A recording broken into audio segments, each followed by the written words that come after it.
Papasalamat po tayo sa Panginoon, no? Sa patuloy ho niyang pagkupkup po sa ating lahat. Amen? Napakasama ho ng panahon ng nakaraang linggo. Amen po? Kahapon ay nagkaroon ho ng matinding lindulo sa Indonesia. No? Nakita ho natin yung devastation. In fact, may mga kausap na ako, sabi nila, mayroon pang tatama sa muli sa South America, no? Na baka mas malakas pa kaysa doon sa Caracas at doon sa Colombia. Mga kapatid, alam niyo ho na tayo pong lahat ay nabubuhay sa isang panahon na talagang napaka-unpredictable. Di ba? Nakakagaya ho dito umaaraw eh. Amen. Doon sa amin talagang medyo madilim pa. Na wala nang makakapagsabi yung panahon, no? Talagang pabago-bago, hindi ho natin ito masukat. Ako, nais ko lamang magpatotoo. Gusto ko ibalik sa Panginoon ang pasasalamat. Kasi tapat ho ang ating Diyos, di ba? Sabi po, all things work together for good. Lahat ng bagay daw ay nagkakatiyap-tiyap o nangyayari para sa atin ng kabutihan. Nung Sabado po ng gabi, talaga namang masungit ang panahon, nakagayak na po talaga kami na magtuloy ho dito kahit na masama ang panahon. Ako ganun ho kami. Kami ho, Raynor, naalala ko nung panahon nung pinatubo, no? Nung panahon ng pinatubo, kami ho, nagsumasamba pa doon sa wildlife, no? Talagang, Parks and Wildlife pa kami doon kasi wala pa kaming lugar doon sa Quezon City. Talagang kahit na makapal yung ang tawag yung asphalt. Kami po sumasamba. In fact, ako nga ho, yung misis ko noon naalala ko nagkakawelga-welga na ho ng sasakyan. Kami po dumadalo po sa gawain. Kasi ho sa akin napakahalaga yung araw ho ng paglilingkod sa Panginoon. Amen. Yung pag-serve sa Kanya. Nung gabing yun, nagkaroon ako ng action po sa sarili ko na wag na lang magtuloy. Gawin na lang ho yung gawain na mag-record na lang nung hapon na yun. No? Mag-record na lang kami. Kaya tinawagan ko yung ating mga elders na gagawin na lang natin pre-recorded yung service, yung pagtuturo. Nakapanood ho kayo doon?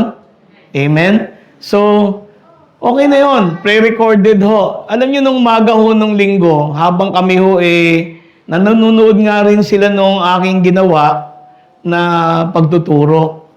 Nagkaroon ho ng malakas na pagbuhos ng ulan. Hindi ho namin alam doon ho sa aming kusina kasi meron ho kaming may terrace ho kami sa likod ng bahay. Nagbara ho pala yung yung drainage ho. At hindi namin alam, umapaw mula sa terrace, pumasok doon sa kwarto namin. Hindi naman sa lahat, malapit lang sa CR. At doon po sa kwartong yon, siyempre dugtungan ho yun ng sahig, tumulo ho sa kusina. Kaya ho, natuluan ho yung todo ho, yung yung refrigerator namin, at saka yung ilaw, yung mga nandun ho. Alam yung naisip ko ho, nagpasalamat po ako agad sa Panginoon. Alam niyo kung bakit? Kung kami pala yung nagtuloy ng gawain ho dito, nung araw na yon, magbabaha pala doon sa kusina na, magbabara yung drainage. Alam niyo magiging epekto nun?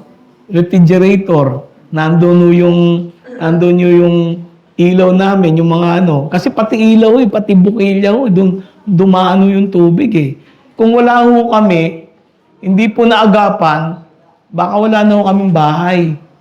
Kasi nandun ho yung sa sahig na sa papuntang sala namin, nandun ho yung aming solar battery. Imagine niyo yun, nakakonect ho yun sa main grid, no? Sunog ho yun. Baka nagwo-worship tayo dito. Pag-uwi namin, wala na kaming bahay. So ano po sinasabi ko? Ang sinasabi ko minsan, di ba may mga pangyayari tayo na gusto nating gawin, pero iba ang nais ng Panginoon. At nagpapasalamat ako dahil sa simpleng-simpleng bagay na yon, na naging malinaw sa akin na napakabuti ng Panginoon. Amen? Minsan yung mga hitches ng buhay natin, akala natin, delay, ganito, ganyan. Pero hindi mo alam, sa likod noon, may ginagawang mabuti ang ating Diyos. Amen? Kaya ako'y nagpabalik ko ng pasasalamat sa Panginoon. Kasi nandun kaming lahat Nandun kaming lahat. At naagapan yun. Naayos namin yun. Amen? So God is good. Ang Diyos ay totoong napaka-buti. Amen? Amen ho? Alam ko may mga patotoo kayo kasi minsan di na kayo nagpapatotoo Nahihiya tayong mag-share ng mga ginagawa ng Panginoon sa buhay natin. But you see, minsan yung patotoo, yun na yung pangangaral Di ba? Hindi mo naman kailangan mag-preach para sabihin sa kapwa mo na ang Diyos ay talagang napaka-buti. Amen? Sino po may mga ginagawa ang Panginoon sa buhay nila? Di ba? Minsan ano natin hindi natin na-appreciate. Hindi na bibigyan ng halaga yung ginagawa ng Panginoon sa ating buhay araw-araw. Amen? Amen. So, ngayon po ay nais ko pong patuloy natin panalangin ng bansa natin. Alam niyo, sa totoo lang, ilang super typhoon na ang pumasok sa PAR na hindi nagtuloy sa atin. Laging lumilikas, papuntang China. Amen? Nakita niyo isang bagyong dumaan dito, hindi pumasok, pumunta ng China. Talagang nakita natin yung talagang sinalanta ng todo, yung tinamaan ng bagyong yun. Ilan na yung super typhoon. And I really pray to the Lord. Sino po nananalangin sa Panginoon araw-araw tungkol sa ating bansa? Mga kapatid, ini-encourage ko kayo ipag-pray ninyo yung bansa natin. Na spare niya tayo sa mga matitindi, kagaya ng matitinding kalamidad. Amen? Kaya nung lumindol sa Indonesia, ako'y nagpasalamat sa Panginoon. Nasa isipan ko, Lord, salamat. Kung tumama yan sa amin. In fact, lumilindol sa atin, pero hindi talaga tumatama ang kagaya nangyari sa Caracas. Amen? Amen po? Kaya ipag-pray natin ang bansa natin araw-araw. Kasi apektado tayo.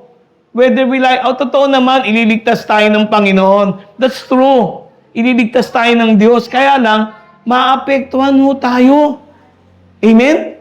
Amen po? Okay. So ngayong umaga, binago na natin yung style natin, di ba? May nag-request, mga kapatid natin, may dalawa. Kaya lang, dalawa lang Dalawa yung nag-request ng paglilinaw ng verses. So yung ipag-uusapan po natin dito ngayon ay tungkol sa isang verso na ni-request ng ating kapatid, di ba? Sister LB, ni-request niya ito. Marunong kang pumili, Sister LB. Mabigat itong pag-uusapan nating ngayong umaga. Kasi ito po yung may tungkol dun sa kasalanang humahantong sa kamatayan at kasalanang hindi humahantong sa kamatayan. Amen? Amen po? Sino gustong una kong talakayin ngayon? Ito po'y halaw po sa unang Juan pangkat 5. In the book of 1 John chapter 5, verse 16 to 7, binasa yan yun ng ating kapatid, no? Actually, binasa niya yung mahaba, no? Pero dito po sa 16 to 17, dito tayo magpo-focus. Ano ba ang ibig sabihin nito sa ating lahat? Amen?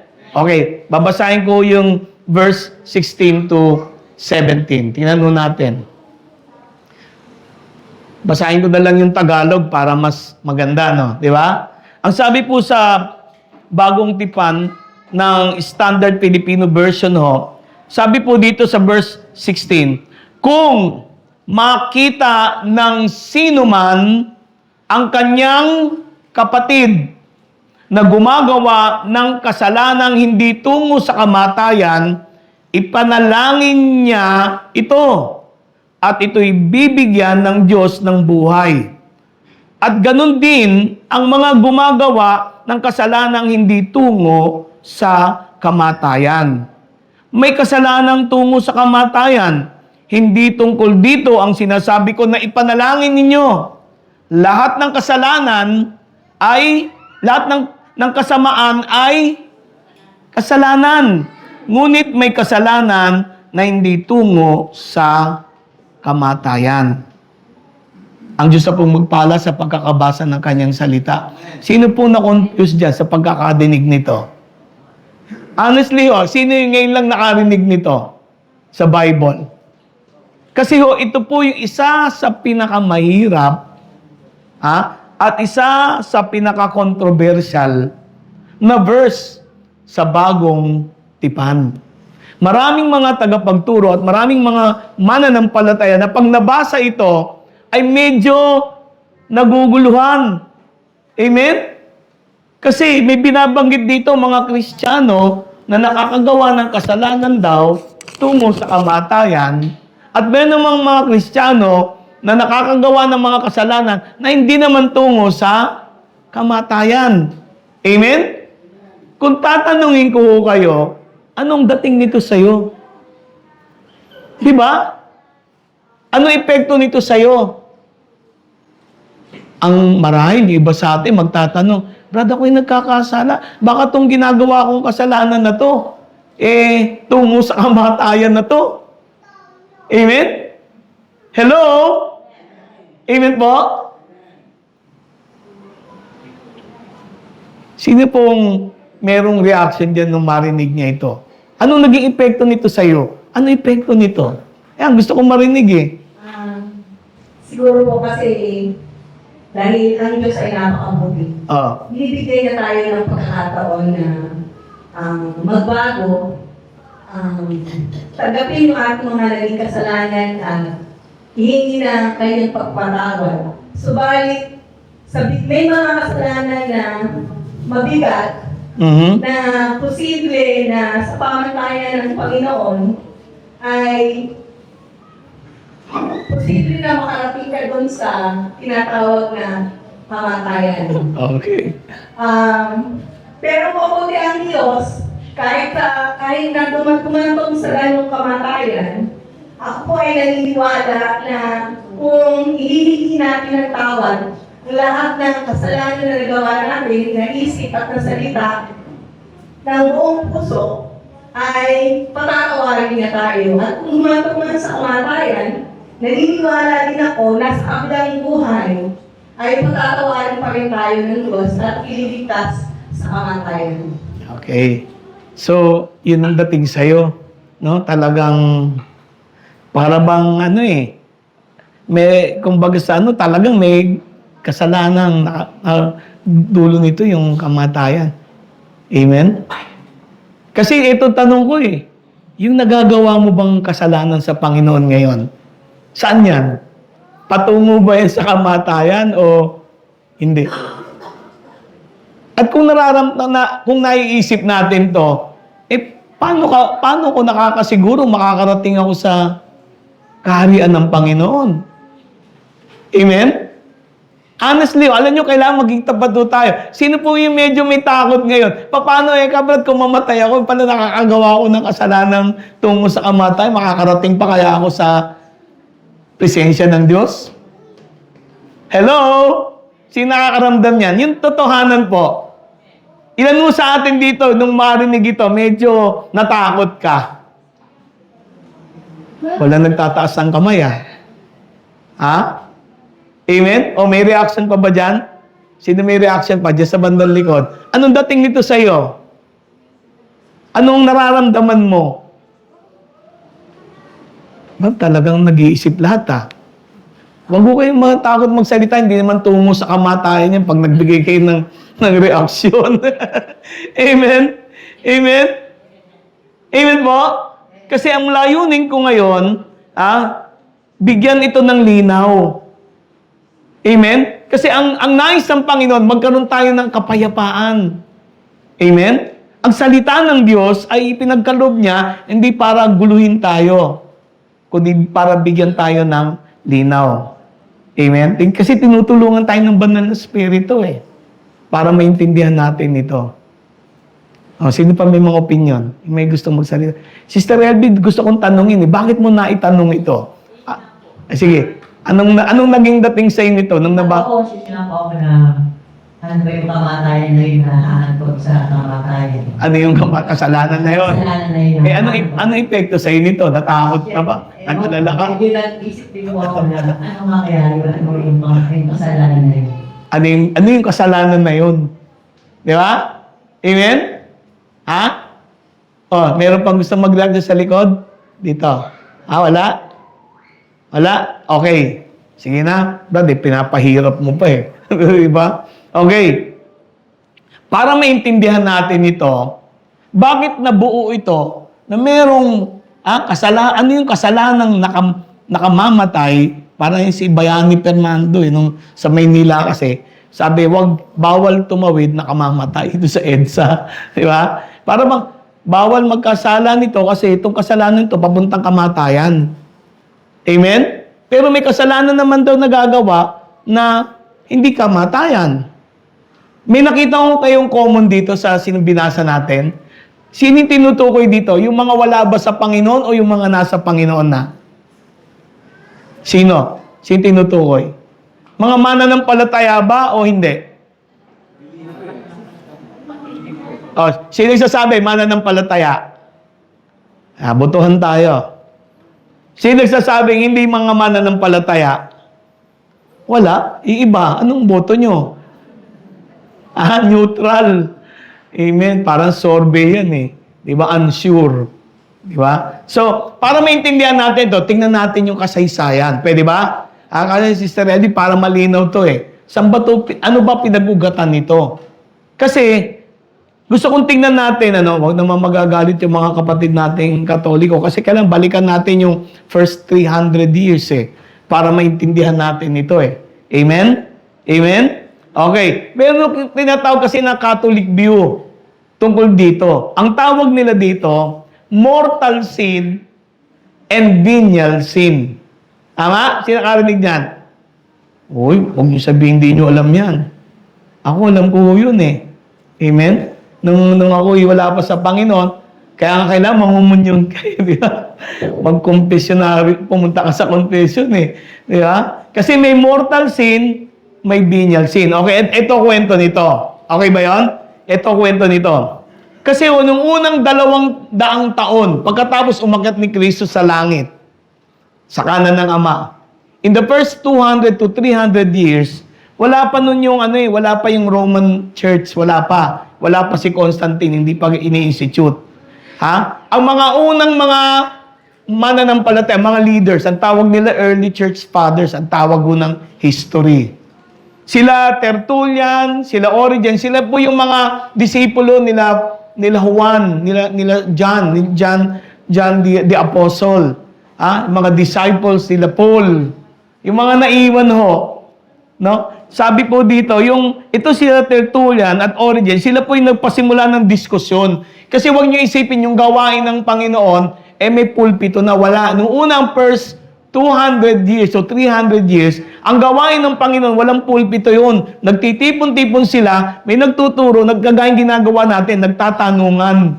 Ang binabasihan nila yung mga sulat ng mga apostol. Yung mga ginawang ebanghelyo, nila Marcos, nila Lucas, nila John, nila Mateo.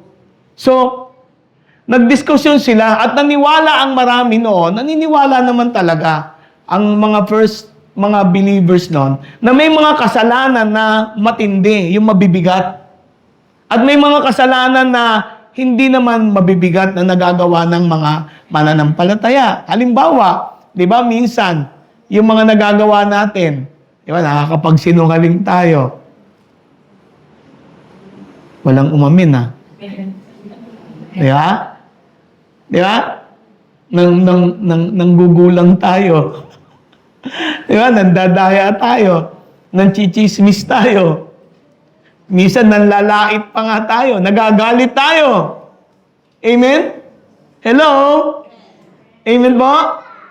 Pero minsan naman, may nakakagawa tayo ng mabigat talaga. Di ba? Yung bang talagang matindi na nagagawa natin. Yung 10 Commandments na nababiolate natin. Amen po? Hello? So wala naman nagnanakaw, ano? Hindi, pero pag nangungupit ka, nagnanakaw ka rin.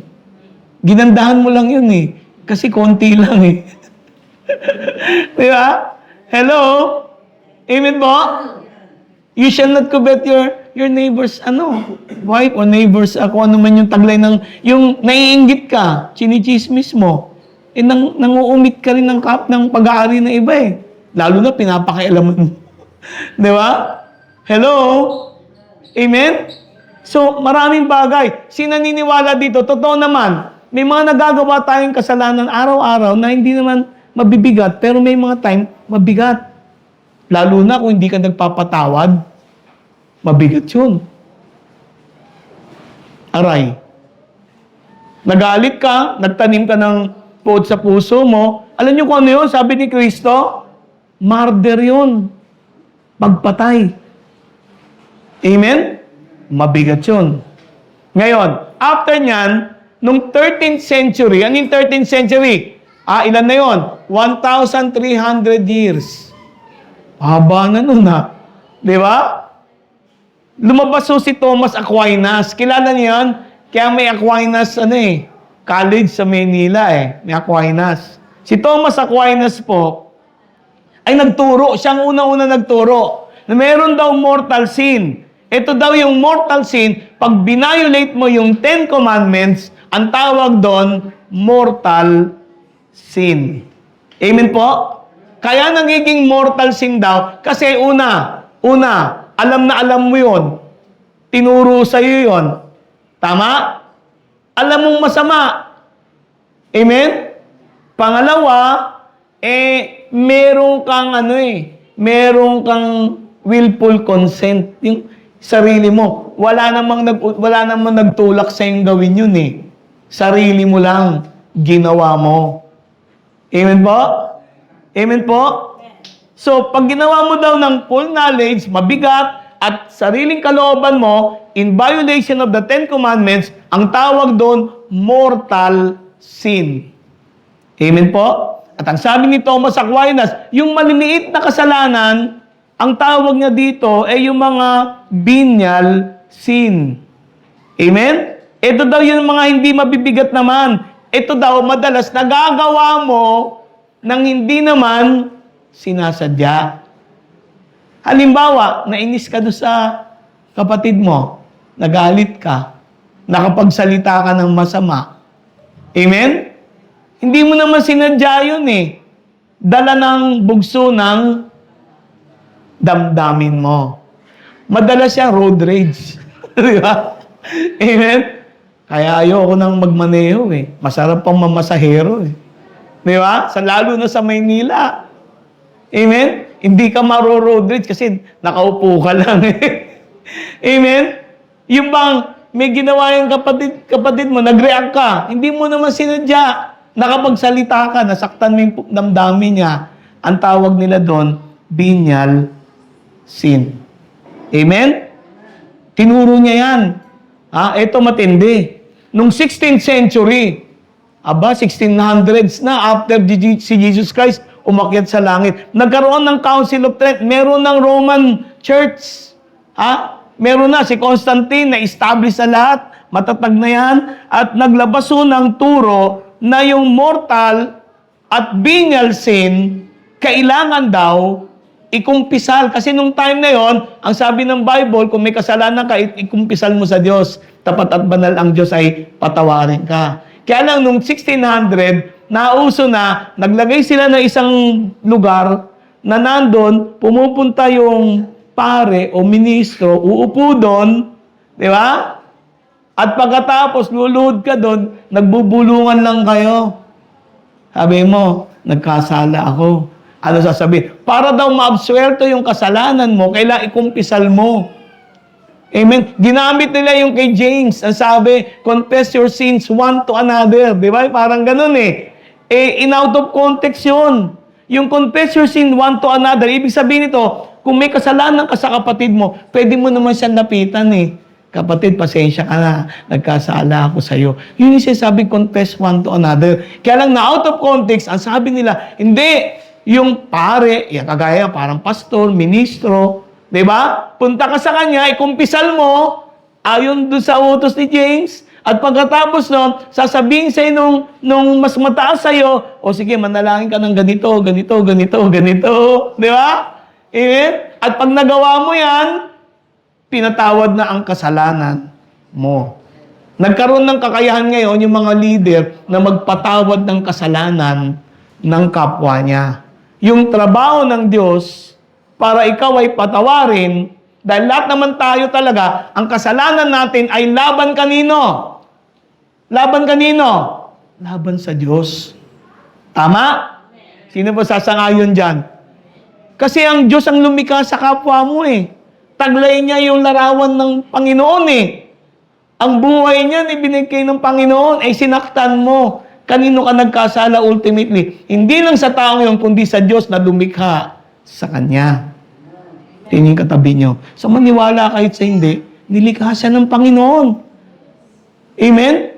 Para bang ganito eh, yung anak, merong inaway nung kapitbahay mo. Sino gagalit? Di ba yung tatay?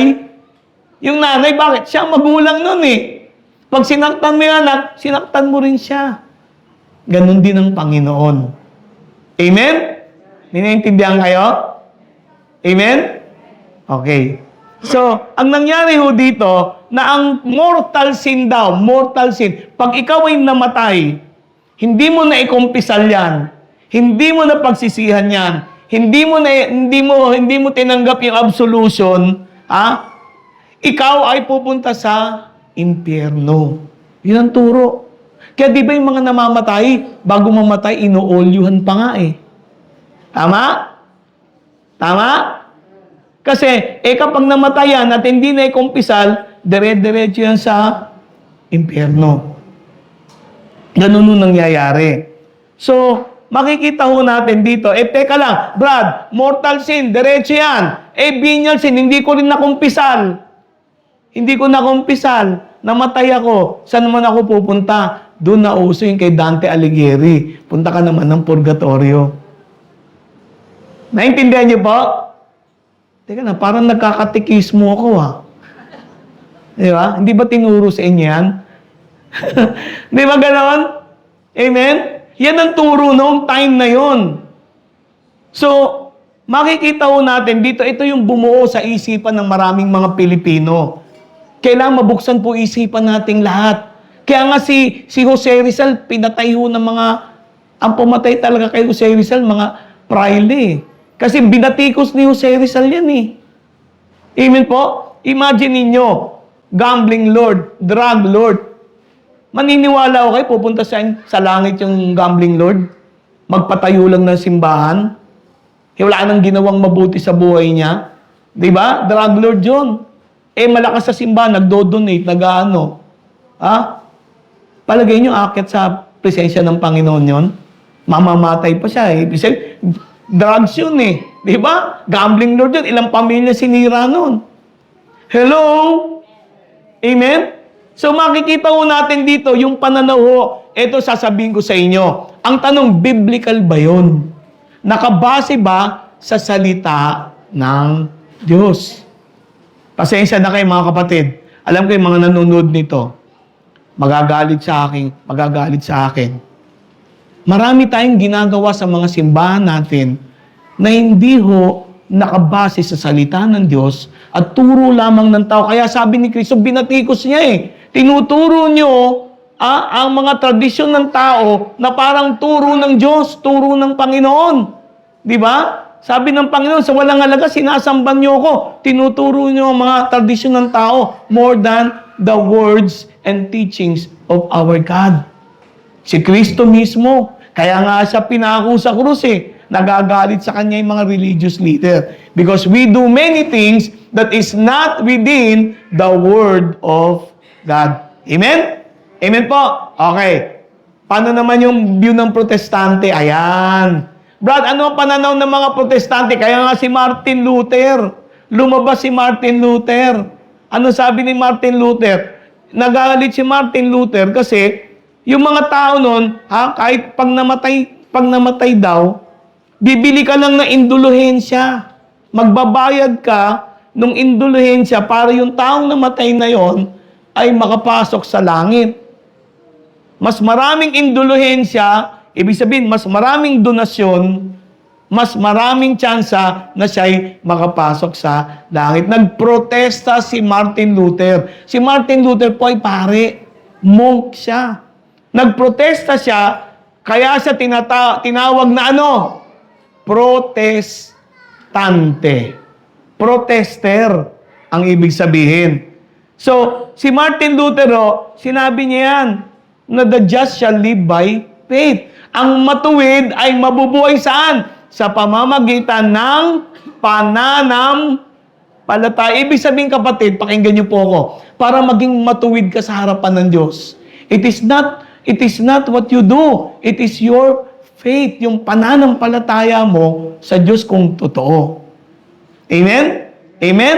So, anong paniwala ng mga protestante? Naniniwala po ang mga protestant. Kasama na lahat dito ng mga denominasyon. Evangelical, Baptist, Methodist, Pentecostal, born again. Lahat naniniwala na ano? Na ang mortal sin at venial sin na doktrina ay hindi ho biblical. Period. Walang basihan sa salita ng Diyos. Pero karamihan ng churches naniniwala naman na ang kaligtasan kasi ay sa pamamagitan ng pananampalataya kay Kristo. Kaya sabi niya, ako ang daan, ang katotohanan at ang buhay. Walang makakaparoon sa Ama kung hindi sa pamamagitan ko. Kaya mali yung tinuturo ng ibang mga leader. Kailangan pumasok ka sa simbahan nila para makaakyat ka na langit. Tama? Kung hindi ka papasok sa kanila, hindi ka papasok. Hindi. Ang kailangan mo sino? Si Kristo. Si Jesus. Amen? Amen? Kahit na tayo naniniwala, na ang kaligtasan ko ay batay sa pananampalataya ko sa Panginoon, naniniwala din naman tayo na mayroon naman talagang mga kasalanan na nagagawa tayo. Amen? Kasi sinabi din, napag-usapan natin, nakaraan nag-usap-usap tayo, di ba? 1 John 1:9. Amen? Kung sasabihin mo, sabi niya, kasabihin mo, hindi ka nagkakasala, niloloko mo ang sarili mo. Kasi nagkakasala ka naman. Pero sabi ng Bible, tapat ang Diyos. At banal na patawarin tayo kung ikukumpisal natin kanino? Sa Kanya ang ating mga kasalanan. Amen? Amen? So ano ibig ko sabihin din to? Ganito. Dad, why do I confess my sin to God? Bakit? Tatanungin ko kayo. Bakit ko kinukumpisa ng kasalanan ko sa Panginoon? Sige nga, tanungin ko kayo. Bakit? Bakit? Why do you confess your sin to God? Bakit? Nako, nagkagulo na naman. Nagulo na naman ang isipan ko. Sige nga, tanungin ko kayo, bandang likod. Baka may opinion kayo dyan. Bakit kinukumpisan mo yung kasalanan mo sa Panginoon? Why? Ano bang paniniwala mo? Why do I confess my sin to God? Ano bang paniniwala? Anong paniniwala? Ba't ka nagkukumpisan ng kasalanan mo sa Panginoon? Why do you confess? Confess tayo ni Lord, para sisiyan po natin yung mga kasalanan po natin. Bakit? Para po, para pagsisiyan natin, para magbago tayo. Yung act of confession natin, kasi pinapakita mo sa Diyos yung pagsisisi mo sa nagawa mo. Tama? Para bang ikaw ay makapagbago. Maiayos mo, maituwid mo. Tama rin naman. Pero gusto kong hukayin, ano yung pinaka-motivation mo? Yan. Yan. May alam si Sister Marlene, Anong gusto? Ano yung nag-uudyok sa'yo? Bakit ako hindi natatakot ikumpisa ng kasalanan ko sa Panginoon? Bakit? Dahil, Pastor, di po ba si Jesus ang nagtuturo sa kasalanan ko? Okay. Dahil sa pagpapako mo sa krus. Okay. So, dapat naman po, kasalanan po natin, sa kanya po matuturo. Siya yung nag-solve. Siya yung nag-usa para makalawan yung kasalanan po natin. Yun ang pagkaintindi. Dito pa, si Aya daw, may gusto rin sabihin. Ba? Yung pag-aaral natin sa Diyos, sa pag-iingat namin, parang showing siya ng pag-humble Parang kagaya din ngayon, nagpapakumbaba ka. Pero ano ba yung bakit ako nagko-confess sa Lord ng kasalanan ko? Ano yung nag-uudyok sa akin? Ano yung nagtutulak sa akin? Ha? Meron pang Badami, anong gusto mong sabihin? Ano yung nag-uudyok sa'yo? Dahil sa pag-ibig sa Diyos, yung nakita natin yung pinagdaan ng hirap para tubusin ang tao sa pagkakasal. Ay, nakikita mo dyan yung pag-ibig mo sa Panginoon. Parang kadugtong nito. Di ba? Na kaya ako nagkukumpisal yun kasi mahal ko sila dahil nakita ko yung ginawa niya para sa akin. Meron pang opinion? Meron pa? Meron pang opinion? Sister Irene.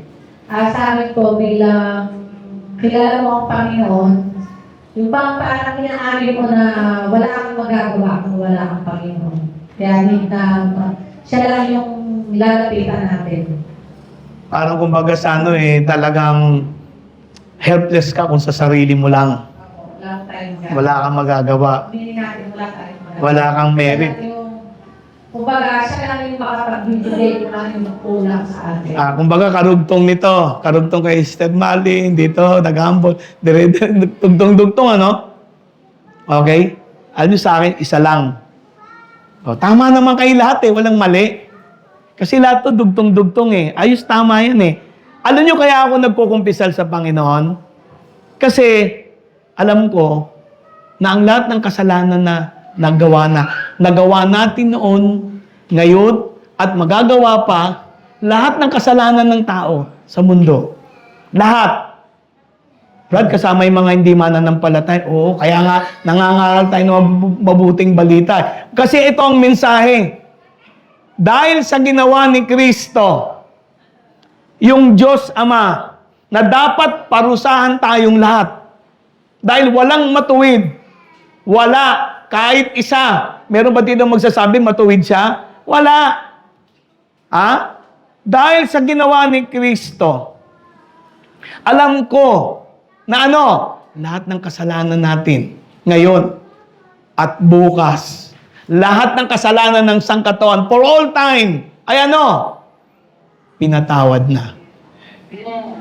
Hindi lang ito alam ng maraming tao na yung ginawa ni Lord doon, tama kayo lahat yung ginawa ng Panginoon doon sa krus ng Kalbaryo, once and for all.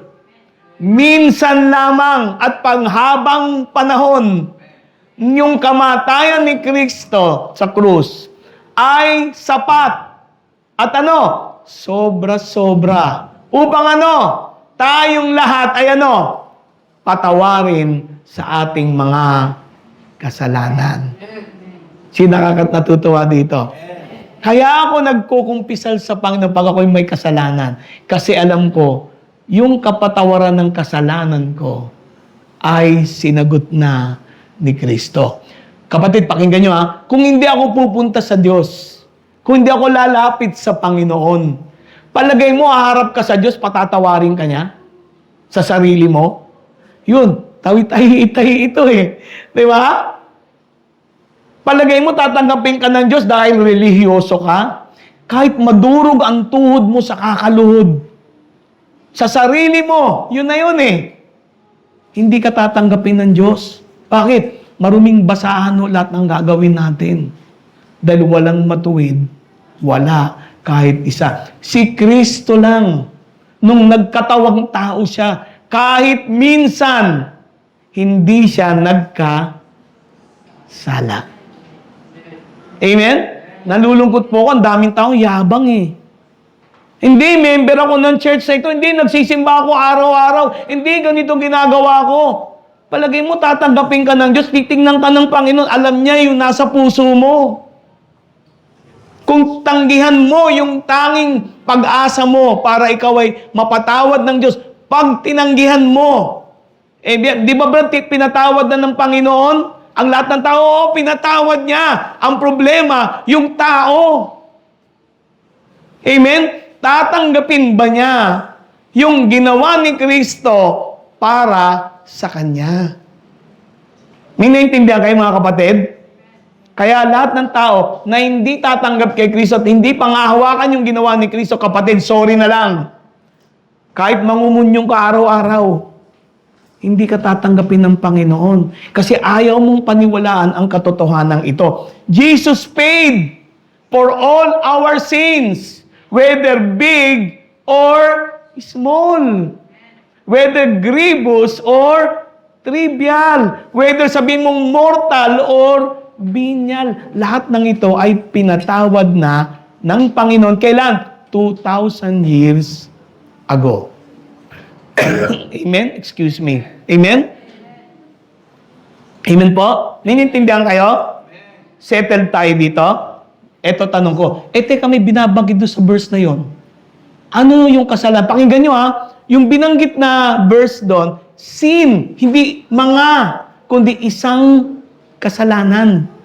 Merong isang kasalanan na ang dulo nito ay kapahamakan. Ang dulo nito ay kamatay. Alam niyo paniwala nating lahat, kapatid, pakinggan nyo. Merong dalawang kamatay na harapin ng tao, dalawa. Mamamatay kang pisikal.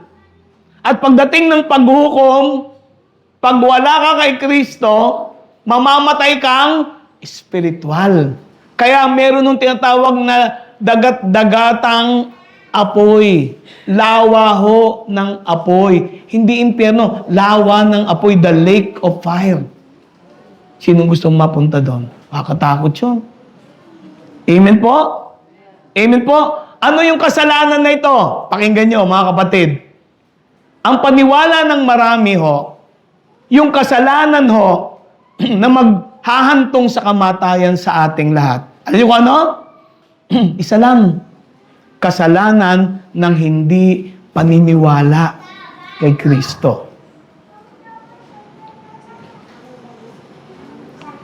If today you hear His voice, do not harden your heart.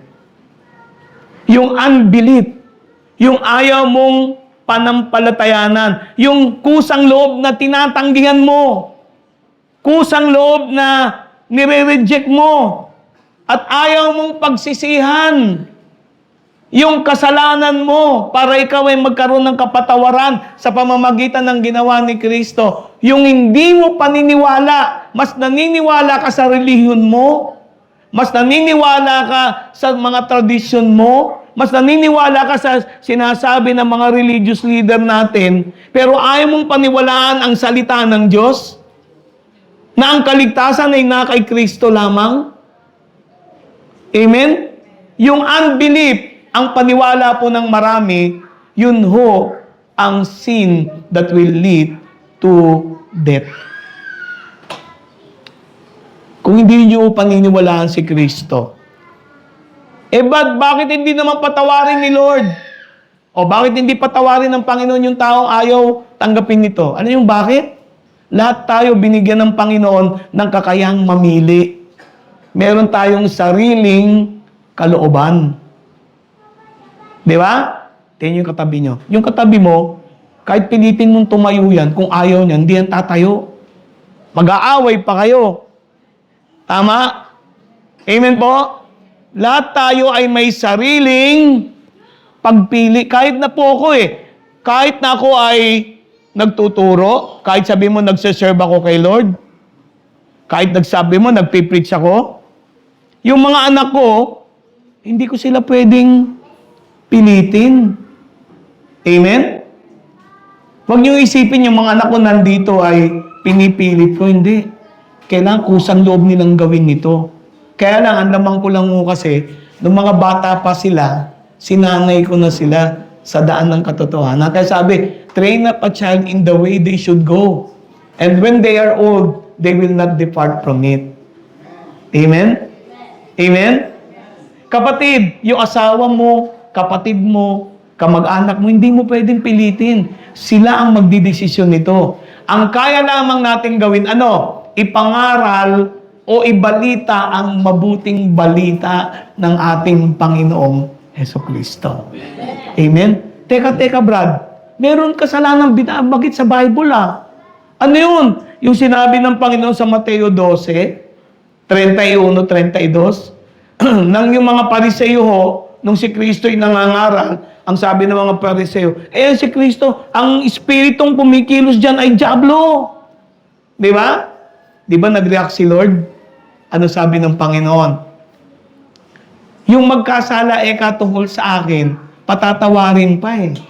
Pero yung magkasala sa banal na spirito, walang kapatawaran. Bakit walang kapatawaran yun?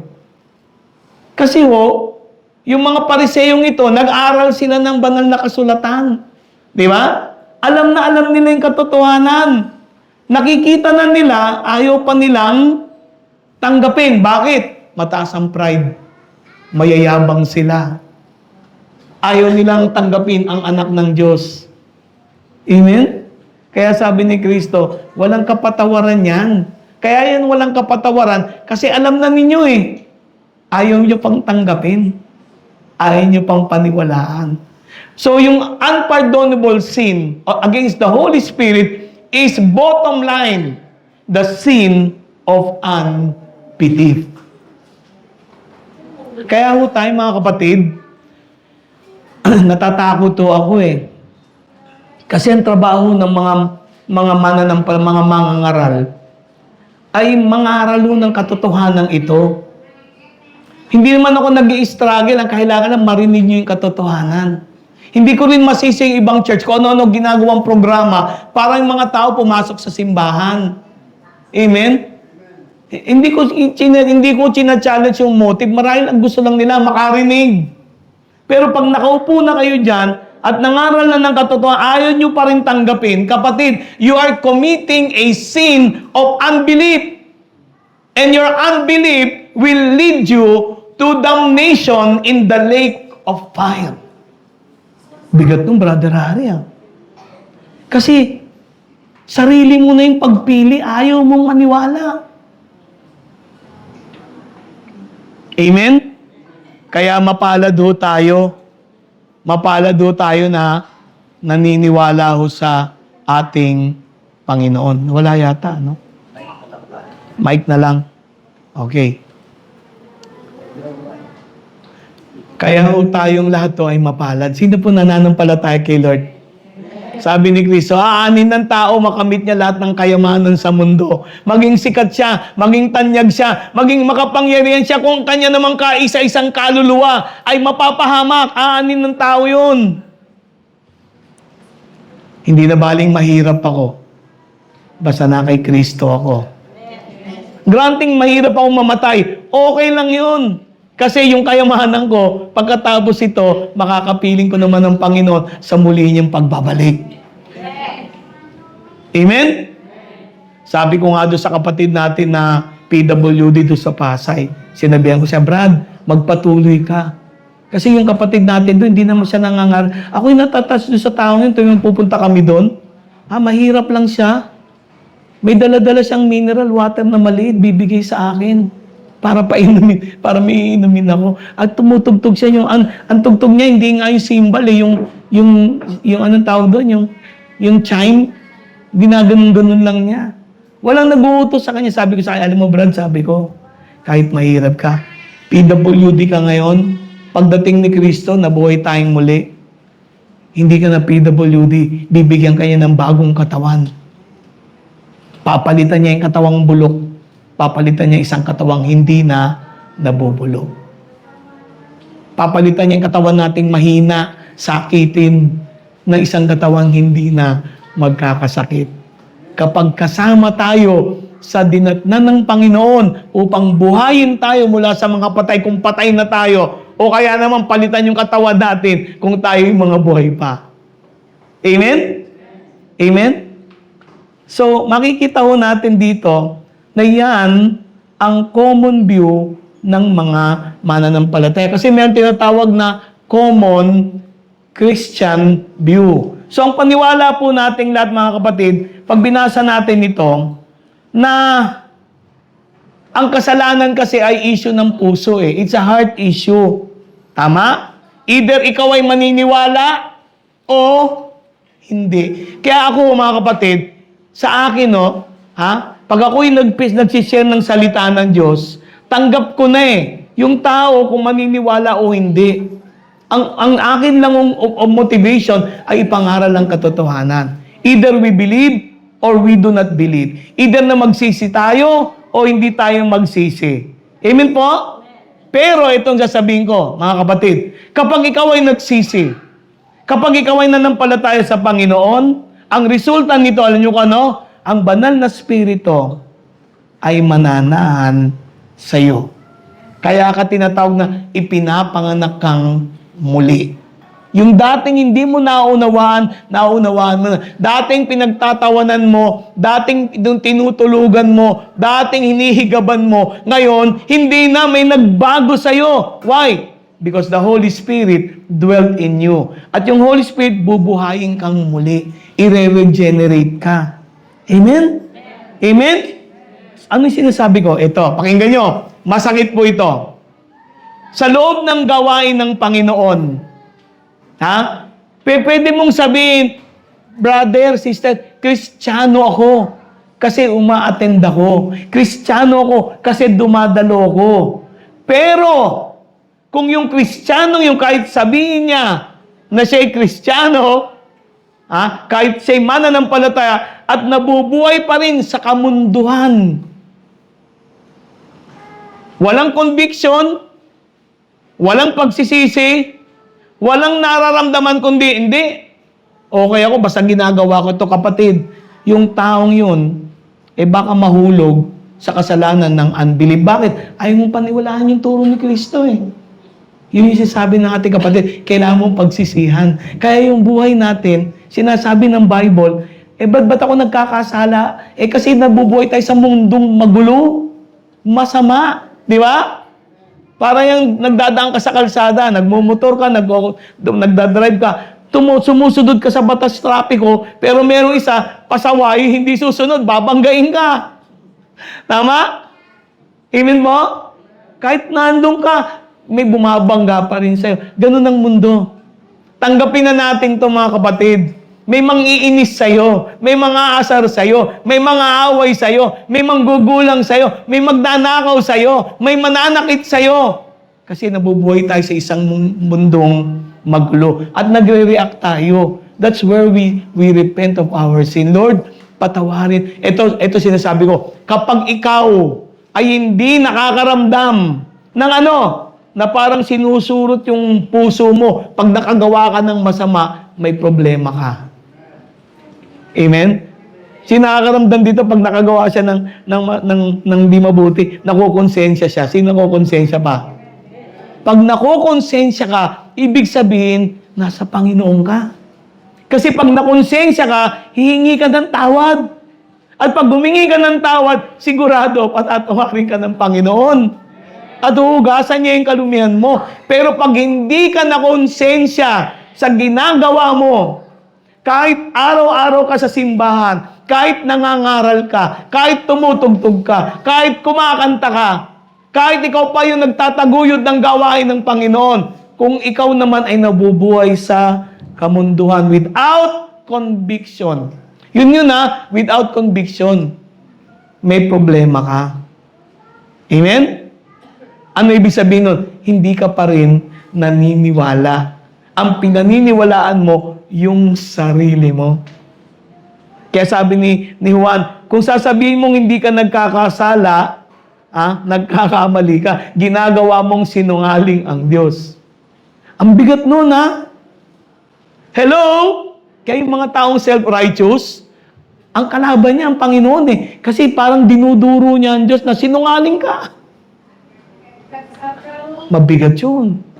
Ngayon, kung ito yung paniniwala natin, na yung kasalanang nakamamatay ay unbelief, di ba? Yung kawalan ng paniniwala sa Panginoon, at yung kasalanan naman hindi nakamamatay, ito yung mga kasalanang nagagawa natin. No, kahit ako'y nananampalataya sa Panginoon, nagkakasala ako, mabigat man yan o magaan, yan yung hindi nakamamatay. Bakit di na nakamamatay? Kasi si Kristo namatay na para dyan Nakuha nyo? Si Kristo tinubos na tayo Hello? Kaya hindi nakamamatay yun. Amen? Pag yan ang paniniwala mo, okay na. Sino naniniwala niyan? Okay na. Okay na yan. Okay, pero meron akong gusto i-share sa inyo. Alam ko, controversial po ito. Pero gusto kong ibahagi. Kasi, utang mo daw kay Sister Elby, kailangan maliwanagan ito eh. Di ba? Kailangan maintindihan natin. Kasi, meron akong isi-share sa inyo. Di ba ang salita ng Diyos isinulat sa salitang Grego? Tama? Hindi naman English yan, hindi Tagalog eh. Greek. So gusto kong tingnan nyo yung Greek Interlinear Bible. Meron po kasi kung Interlinear Bible eh, yung Greek Interlinear. Ano po ibig sabihin interlinear? Salitang Grego, isinalin sa English, word for word. Hindi transliterated. Word for word. Pag tinignan natin to sa salitang Grego at isinalin to word for word, mga kapatid, mag-iiba kwento. Mag-iiba kwento. Although hindi ito sasalungat sa prinsipyo ng katotohanan na kailangang manampalataya tayo, amen, at yung unbelief natin ang talagang magiging problema natin sa harapan ng Panginoon. Mga kapatid, alam niyo po, para maintindihan natin ito, kailangang himayin natin ito word for word. Amen? Amen po? Kasi meron po mga nakalagay dito na nung isalin sa English, nag-iba. Hindi naman sinadya, kundi kapos. Hindi tugma yung salitang English nung panahong ginawa ito. Imagine nyo, 1600 pa yan. 1611. Ano year na tayo ngayon? 2026. Ang layo, di ba? Amen? 1,000 years. Halos. Amen? Okay, tignan natin. Pero para maintindihan ko to, Brad, para maintindihan ko to, sister, kailangan kunin natin yung konteksto. Tama? Huwag tayong kukuha na isang verse pagkatas itatranslate natin. Kailangan tingnan natin yung buong konteksto. Para makita mo yung buong konteksto, tingnan mo mula verse 11. Tingnan nyo ha. Sabi dito, and this is the testimony that God gives to us, life eternal. And this life is in His Son. Sabi sa verse 11. Ano sabi dito? Si Juan ay nagpapatotoo na ano? Binigay ng Diyos ang buhay na walang hanggan kanino? Sa atin. Pakinggan nyo ha. Yung buhay na walang hanggan, binigay ng Panginoon na libre. Pero, itong buhay na walang hanggan na ito, na kanino? Nasa kanyang anak. Ang buhay na walang hanggan, kapatid, wala sa'yo. Na kanino? Na kay Kristo. Amen po? Ngayon, anong issue? Anong issue? Ba't Brad, wala sa akin yung buhay na walang hanggan. Ano yung bakit? Kasi mahina tayo, magkakasala tayo eh. Imagine ninyo, kung ikaw hindi nagbabago, nasa iyo buhay na walang hanggan, habang panahon ka ng ganyan. Amen? Amen? So yung buhay na walang hanggan na kanino? Na kay Kristo. Kaya sabi dito, the one having the Son is having the life. Nakita niyo in translation, iba, no? Ayan, alam niyo, Sister Tata, parang mali English, di ba? Pero, yan po yung sinalin word for word. Sabi, lahat daw ng nagtataglay sa anak, sa kanyang buhay, ay merong buhay na walang hanggan. Subalit siya na hindi taglay si Kristo sa buhay niya, ay walang buhay na walang hanggan. So, ang issue dito, kapatid, dumadalo ka dito, membro ka na isang Kristiyanong gawain, ang issue dyan, meron ba o wala? Meron ba o wala? Ano ibig sabihin meron? Meron bang Kristo dyan sa buhay mo o wala? Si Kristo ba hanggang nguso lang, pero wala sa puso?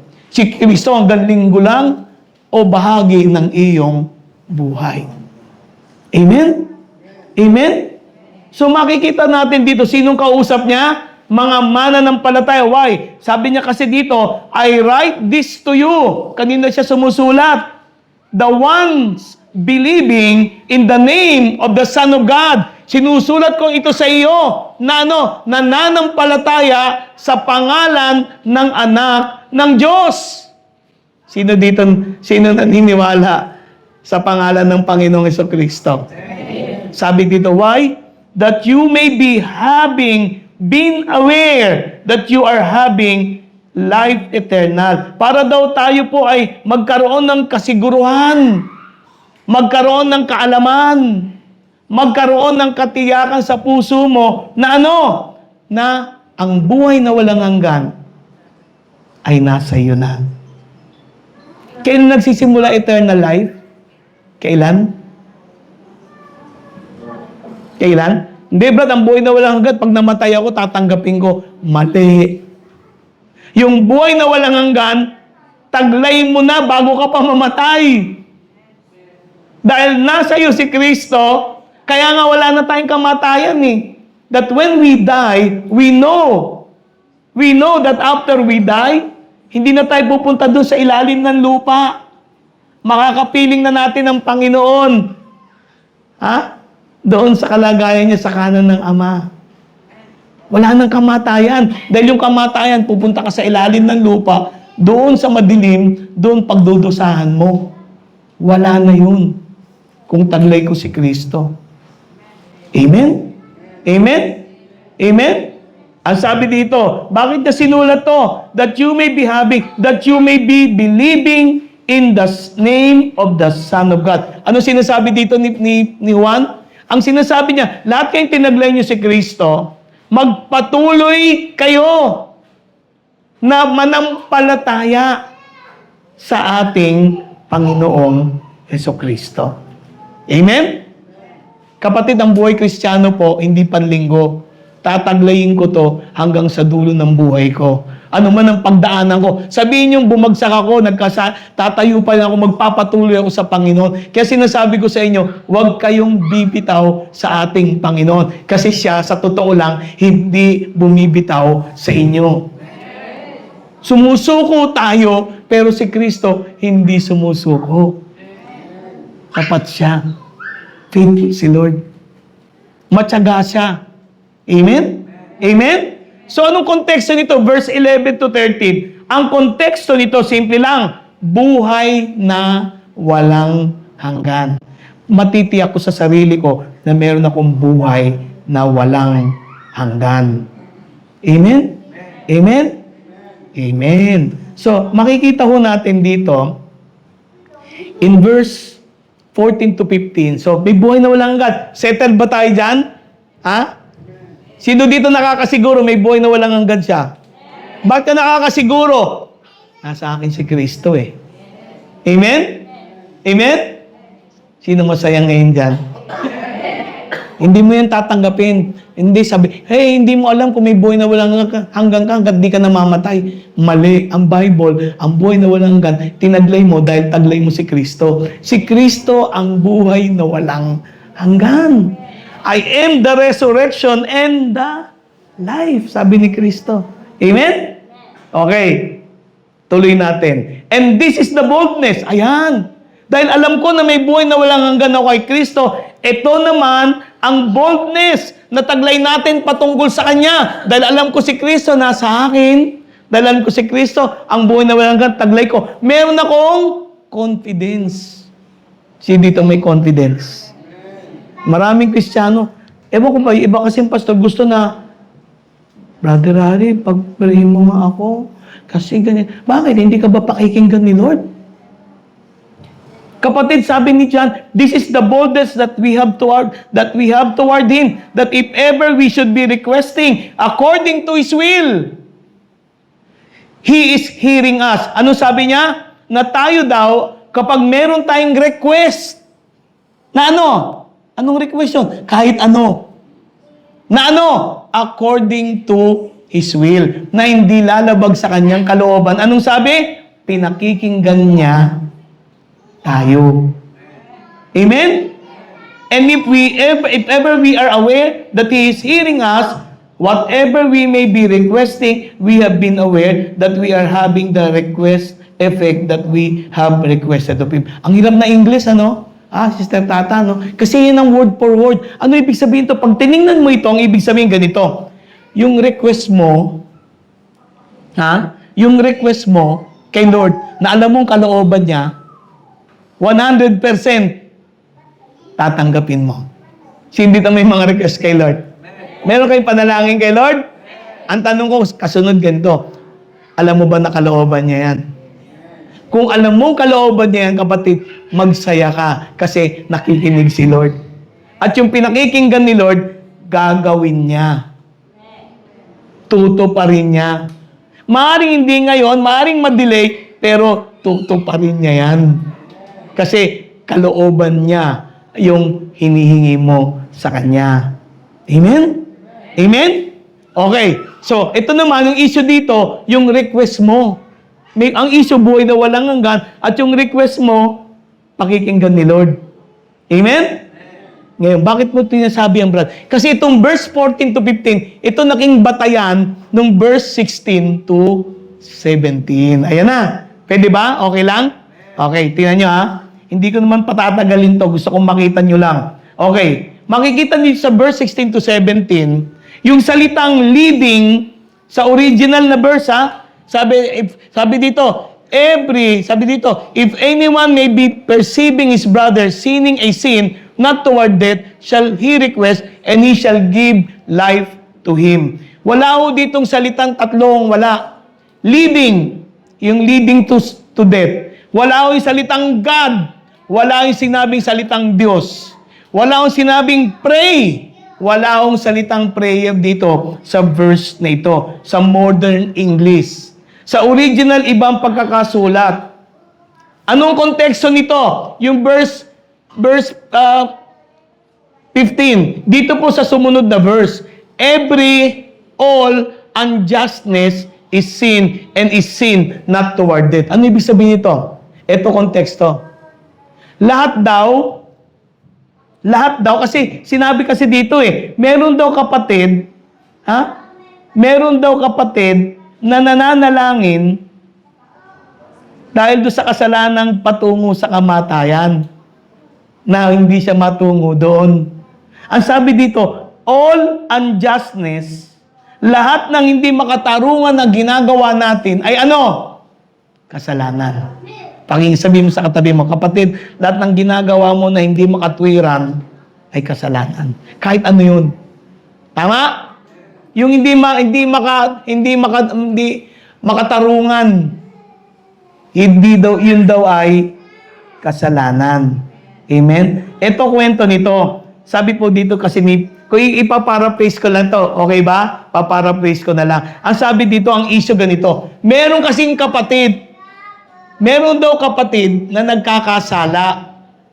Meron daw kapatid na nagkakasala. Amen? Yung kapatid na nagkakasala, iniisip niya na yung nagagawa niya ay patungo sa kanyang kapahamakan. Na para bang yung nagagawa niyang kasalanan na yon ay hindi natanggap ng Panginoon na patawarin siya. Amen? Amen? Pero ang sabi ni Pablo, akala nung taong ito, nung kapatid na ito, na siya'y tinakwil na ng Panginoon, pero ang totoo, yung kasalanang ginagawa niya ay hindi na patungo sa kamatayan. Bakit? Kasi lahat ng kasalanan ay pinatawad ng ating Panginoon. Amen? Amen po? So, nagtatanong kasi ito Nagtatanong dito sa 1 John, John, paano tong kapatid na to? Nag-iisip siya na siya'y patungo sa kamatayan. Ang sinasabi ni John ganito, lahat ng kasalanan, pinatawad na ng Panginoon. Ang problema ng kapatid ay iniisip niya na yung kanyang nagagawa ay hindi katanggap-tanggap sa Panginoon. Amen? So, ang nagiging problema dito, akala nung taong yun, wala na eternal life. Sabi dito, ang issue dito, ay yung tinatawag na sin problem nung kapatid na ito. Anong problema nung kapatid? Ano? Alam niyo ano? Hindi siya naniniwala sa ginawa ni Kristo. Hello?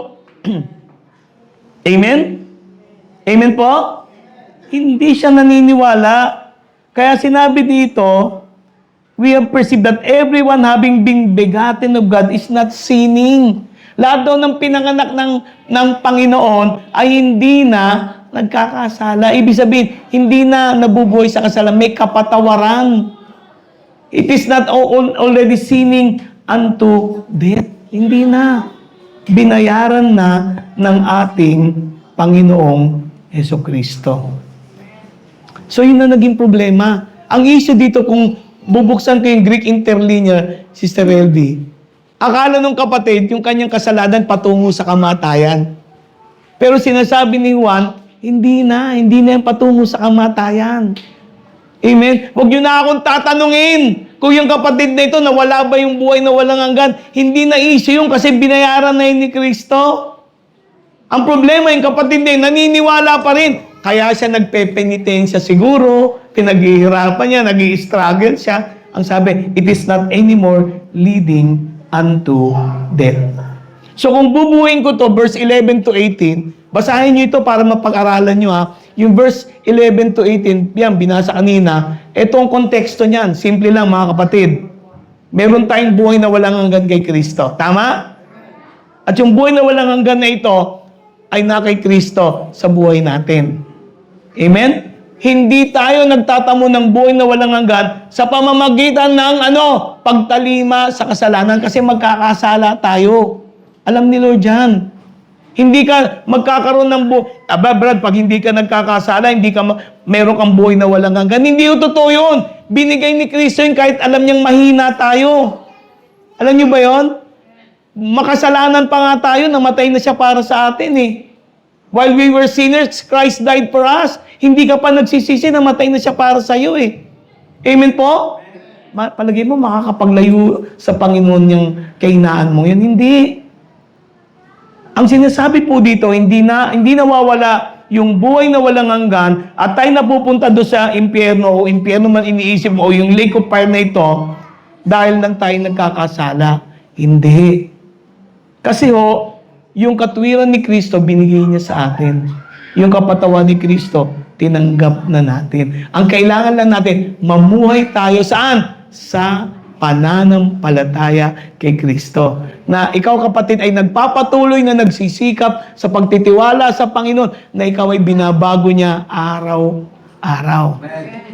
Kaya nga ang buhay Kristiyano sa totoo lang, Christianity is a life of repentance and a life of learning and growing in faith na to the point, ako sa paniwala ko, to the point na mapagtatagumpayan mo yan. Makakawala ka dyan. Amen? Amen? Kung kahinaan mo man yan, magpatuloy ka. Bibigyan ka ng Panginoon ng kalakasan. Malalagpasan mo yan. Hindi siya sumusuko. He who began a good work in you will be faithful to complete it. Amen? Amen? So in closing, gusto ko lang sabihin sa inyo, hindi ko nababasahin ito. Gusto ko lang sabihin sa inyo, kung babalik tayo sa 1 John 5 to 10, makikita po natin dito, sinasabi ni John, na habang tayo'y namumuhay, nakasama si Kristo sa buhay natin, yung dugo ni Kristo ang naglilinis at naghuhugas ng ating mga kasalanan. Kung magkamali tayo, kung magkasala tayo, magpakumbaba tayo sa Kanya, pagsisihan natin ang ating mga kasalanan. Amen? Amen? Huwag tayong magmalaki na parang hindi tayo nagkakasala. Magtiwala tayo sa Panginoon, sa Kanyang katapatan, na tayo patatawarin at hugasan sa lahat ng ating mga kalikuan. Amen? Magpatuloy lang tayo mga kapatid. Ang gusto ko lang sabihin, simple lang kapatid. Si Kristo tinuturing Kanyang anak. Porket nagkamali ka, itatakwil ka na niya. Hindi niya tayo itatakwil. Dahil ang Ama, hindi tayo itatakwil hanggang tayo ay nasa Kanya. Amen? So, is there a sin that leads unto death? It's still unbelief. Diba? Yun na lang ang talagang kasalanan.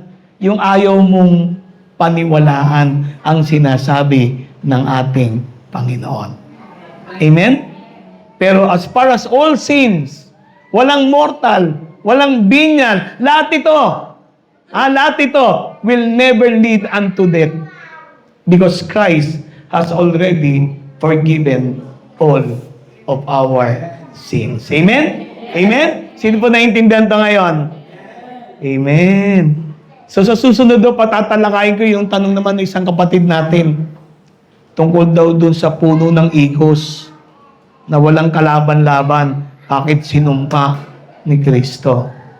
Yung may mga tanong pa ang mga kapatid, ipadala nyo lang sa misis ko, kay Presi. Yung mga tanong nyo, sister.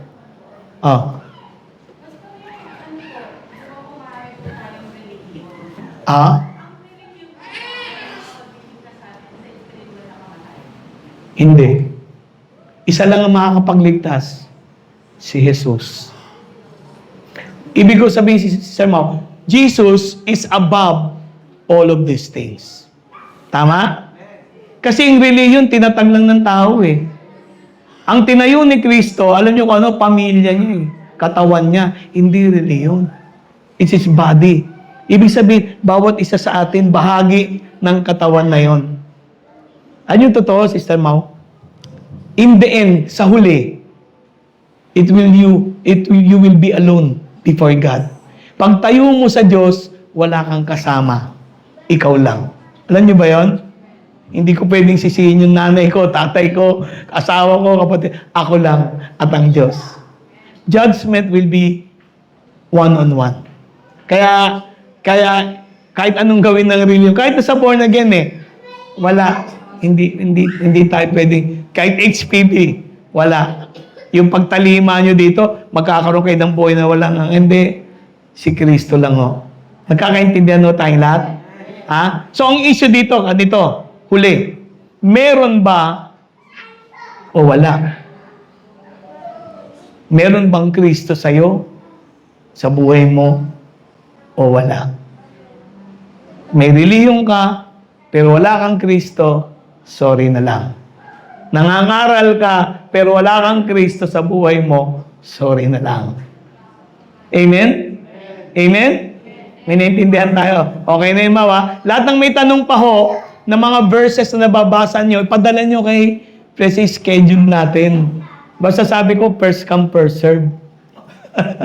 Kung sino una magpadala, yun ang susunod ko. Kaya huwag kayong magtatampo. Ba't di pa tinatala ko ni brother? Kasi gusto ko nga marami magpadala para puno na yung schedule natin Amen? Amen? Amen. So tumayo tayong lahat. Masaya ho ba kayo? Amen? Meron ho ba kayong mga panalangin sa Panginoon? Meron? Ang tanong ko, yan bang iniingi nyo sa Panginoon, alam mong ayon sa kalooban niya? Alam mo? Huwag ka na mag-alala. Tatanggapin mo yung nire-request mo kay Lord. Ibibigay niya yan. 101%. Amen? Why? Because God is good. Ang Diyos ay mabuti.